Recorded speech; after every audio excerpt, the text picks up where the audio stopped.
rescue room. Here we are. We got another one for you. Cleaning up the ocean, one boat at a time.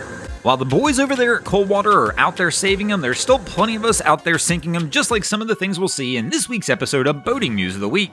Our first story to make the boating news this week is going to take us down to San Juan, Puerto Rico, where this was the wild scene just this past week, as the container barge Brooklyn Bridge arrived in the port of San Juan on a routine voyage from Jacksonville, Florida, when all of a sudden 16 migrants popped out of one of the containers on the barge holding life jackets and began to jump overboard into the water. So obviously this crew was prepared to go ahead and abandon ship, but the one thing they weren't quite prepared for was the fact there was already a Coast Guard vessel following the barge into port, who wound up rescuing all 16 of the migrants from the harbor. This of course immediately raised suspicion about the barge, so Customs and Border Patrol boarded the barge as soon as they got to the shore. They did wind up finding 2 more female migrants hidden in a container on board the vessel, carrying a duffel bag containing 11 kilograms of narcotics valued at over $250,000. Currently, U.S. Customs and Border Patrol is holding all 18 migrants, and an investigation is underway to try and determine how they got on board the vessel.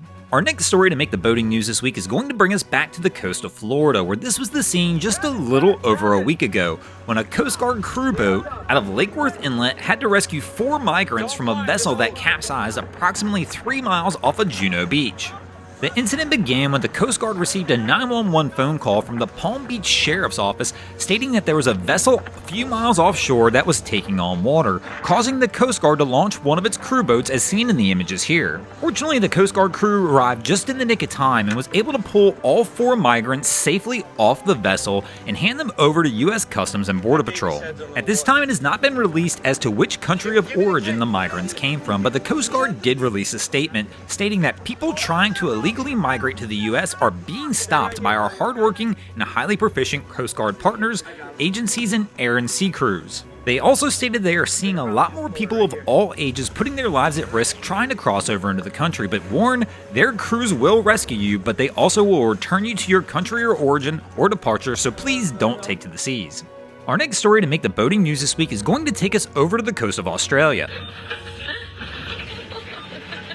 where this was the scene just a few days ago when a 58-year-old man and a 29-year-old woman left Queenscliff en route to Port Albert when around 10 p.m. they ran out of fuel just off of Skull Rock. Once that happened, their vessel actually hit rough weather and began to take on water. The pair had to abandon ship into their dinghy. When doing so, they actually set off their EPIRB, alerting local authorities they were in trouble. Local authorities quickly sent out an emergency message to all ships in the area, letting them know of the people in trouble, and the cruise ship Grand Princess was able to launch one of their rescue craft and rescue the crew, but they were super fortunate in this one, as the cruise ship had an emergency evacuation earlier in the day, delaying the vessel, putting it in the right place at the right time to rescue the crew. Our next story is a pretty interesting one. Some of you may have seen this. This is the gentleman Elvis Francois, who was making repairs to a sailing vessel down in St. Martin about 2 months ago, when the next thing he knew, he got swept out to sea with nothing more than a bottle of ketchup, a little bit of water, and some seasonings, and he actually used that to survive while he was lost at sea